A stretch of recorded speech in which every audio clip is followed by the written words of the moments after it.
Selloman Boxing, like and subscribe. Blessings in the name of Jesus. We are still on the heels of Terrence Bud Crawford's destruction of Errol the Truth Spence Jr.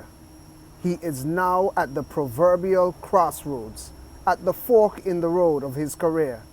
What should he do? Should he retire? Should he avoid Bud Crawford and go on to other competition? Or should he take the opportunity that he has to become a legend of the storm? Stay tuned.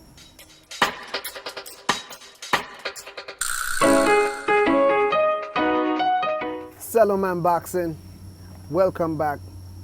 Today, we're still talking about the fight of the decade and how one-sided it was. Those of us who are Errol Spence Jr. fans, we were hurt. We were hurt, okay? And it is ubiquitous. When you look at the coverage of Errol Spence's loss, it's all over. And there are many conspiracy theories coming out right now. Oh, Errol Spence was brain damaged. He was this, he was that, right? The main reason Errol Spence Jr. lost on July 29th was a 147-pound monster from Omaha, Nebraska. Okay? Terrence Bud Crawford looked like Neo in the Matrix when he realized that he was the one. He proved to be an impeccable legend. He proved that night to not have an equal. But the question is, where does Errol Spence Jr. go from here? As he stands at the crossroads of his career, where does he go? Everyone is asking that. How could he go back into a fight with Terrence Crawford? I see Stephen A. Smith saying he should retire. Andre Ward's trainer. I think even Tank said he should retire. Right? Some people are saying he should just go to 154. And they're saying, after such a dominant performance by Bud, how could he even think about taking that rematch? Right? I'm saying this. When we look at boxing history, I ask the opposite question. How could he not? He has an opportunity to join the legends, not based on the criterion of having an impeccable virtuoso career and great performances like Crawford, but he has an opportunity to become the legendary comeback kid. And he won't be the first, and he won't be the last. You look at history. Boxing is about resiliency, right? You look at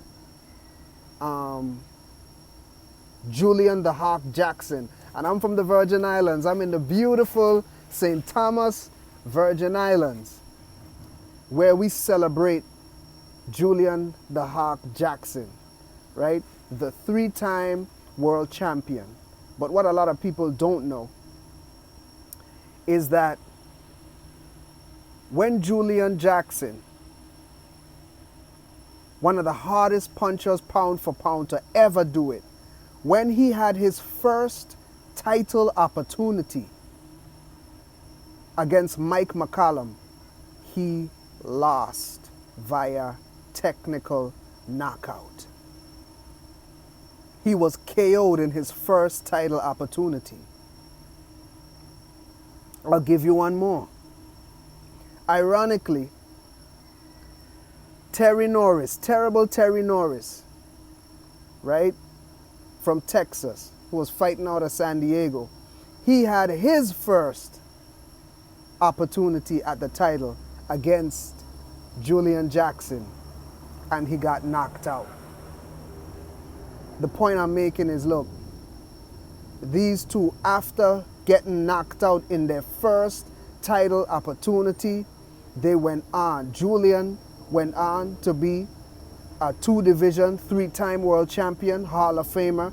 Terrible Terry Norris went on to be a 4-time world champion at the junior middleweight division.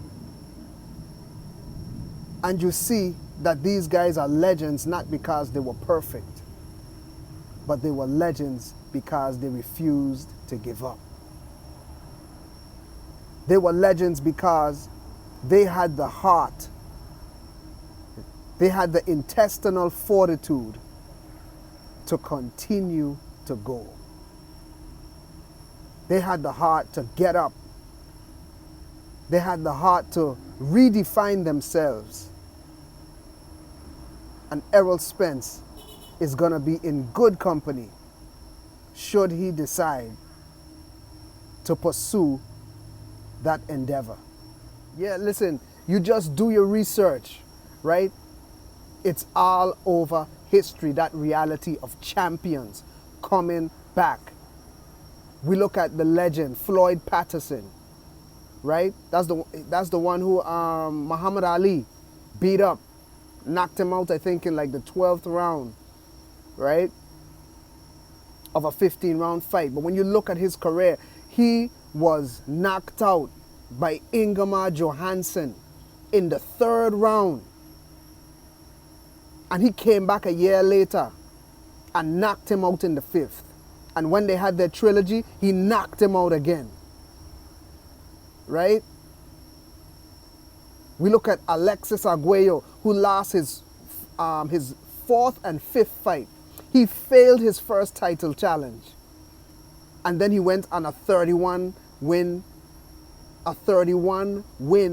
streak with 24 KOs.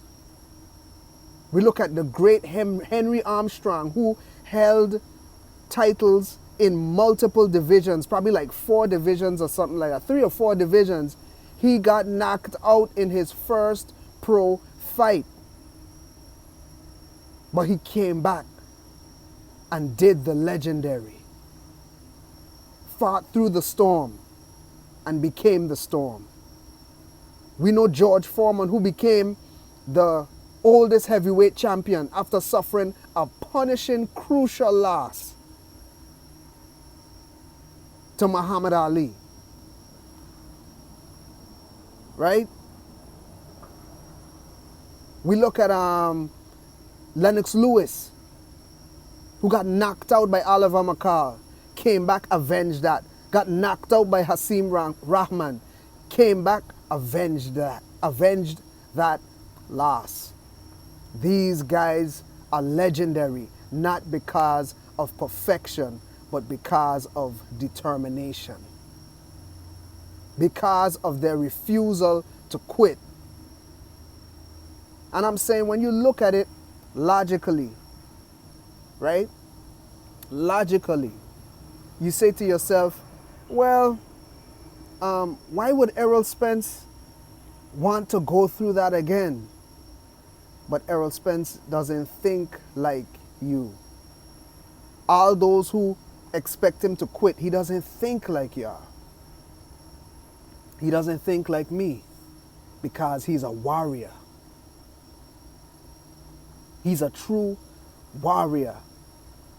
So what I would do, right, is tell our people who have a lot of suggestions and recommendations for what Errol Spence should do with his career, consider this. Considering the history, don't project your weakness, your insecurity, your lack of self-certainty on Errol Spence Jr. Don't do it. If he activates that rematch clause, which I believe he will, let that man be great.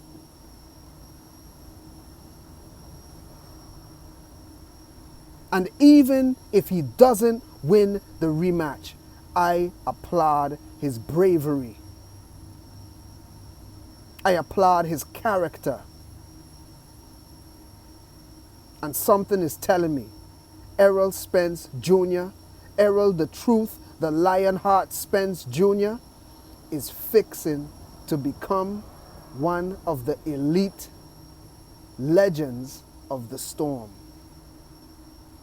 He's going to show up and he's going to show out. I know this is not popular opinion. I know when it comes down to the X's and O's, it looks like all Bud Crawford. But I'm saying this. The world was shocked by Bud's domination of Errol Spence. I think we're going to be shocked by his comeback also. That's the Selloman spotlight on it. Blessings.